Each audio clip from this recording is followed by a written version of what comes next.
Hi everyone, this is Dr. Brandon Höglund from Watches on You. Today I wanted to make a video announcing the restocking of the Mark III GMT, which is the most successful model from the watch brand that I started, Höglund & Sons. I just wanted to go through the individual features for those of you who may not have heard of this watch, and also provide you with a place to go and purchase it if you're interested and to learn more about some of the intricate details of this piece. So right away, I just wanted to get started with what inspired me to make this. Really, it was the development of the Seiko NH34 movement, which is a GMT automatic movement produced by Seiko.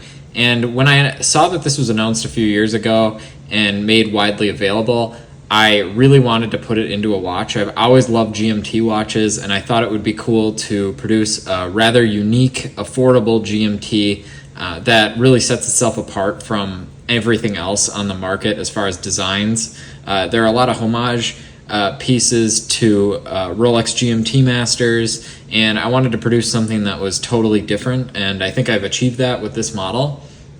This model is the Mark III GMT, obviously after the Mark I chronographs, Mark I and Mark II chronographs, that is, from my brand, Höglund & Sons. I really wanted to kind of venture off from chronographs, although I love that that feature, and it's actually going to be the feature of my upcoming model, which you can learn more about on the Höglund & Sons website, which is going to be linked in the description. I really wanted to produce a different complication and one that's not very common, especially at this price range. So this is an automatic GMT movement, the Seiko NH34, and so it being automatic, it winds with the motion of your wrist, and it is a very practical movement given that it's very useful for traveling.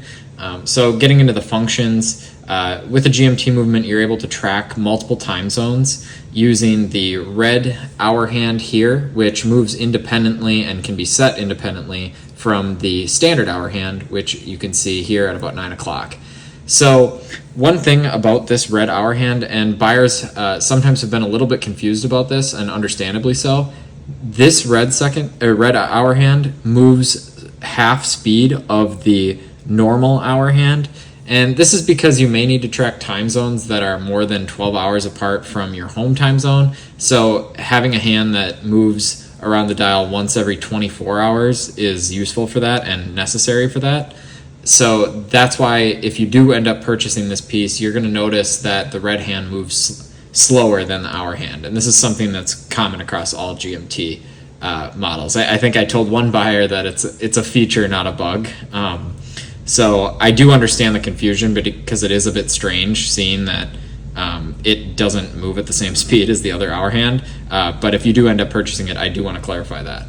So obviously this is a watch that's very useful for traveling, and I was able to actually incorporate a feature from the Mark I chronograph into this piece as well, and it's perhaps even more practical for this watch. So this is a time zone scale with all the world's time zones, and you can see that I've replaced the Chicago time zone with Minneapolis because that's my home city, and it's currently where I'm doing neurosurgery residency for the next 7 years. So it's a really special place to me, and I kind of see myself living here for the rest of my life. So I wanted to include that on this watch just to give kind of respect to my home city. So, but nonetheless, you can use this time zone scale to set the other hands, and I can demonstrate how to do that right now. So to set the GMT hand, what you do is you move the crown out one position, and you move it clockwise, and you can see the hand will move kind of at 24 different clicks around the dial. And then also in this position, again, this is one position out, you can set the date by going counterclockwise. So it's a very easy to set feature. I really like how Seiko did this. It just is extremely simple. And then of course to set the time, you can pull it out one more position, so the second position out, and that will let you set the two standard hands, and of course the GMT hand will move with it, but as you can see, the red hand moves half the speed of the hour hand.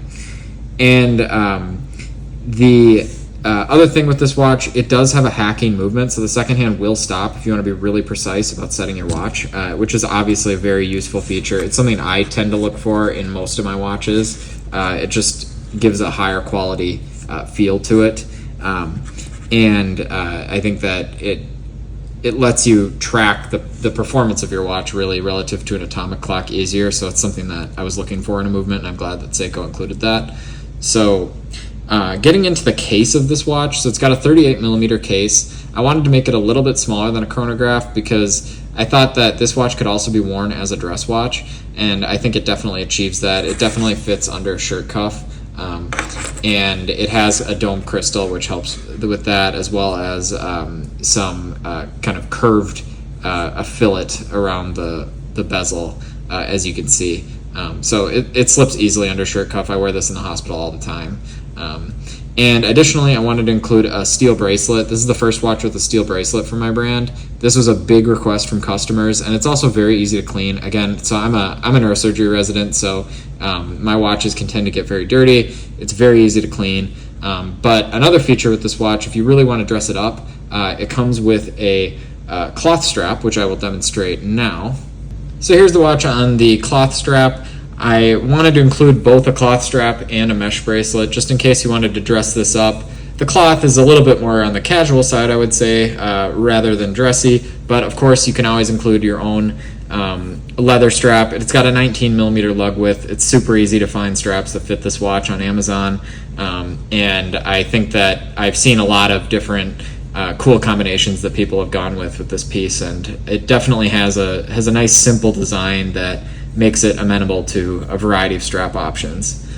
So I'll move on to a little bit of a wrist shot here, and as you can see, the watch, the cloth strap bends nicely around your wrist.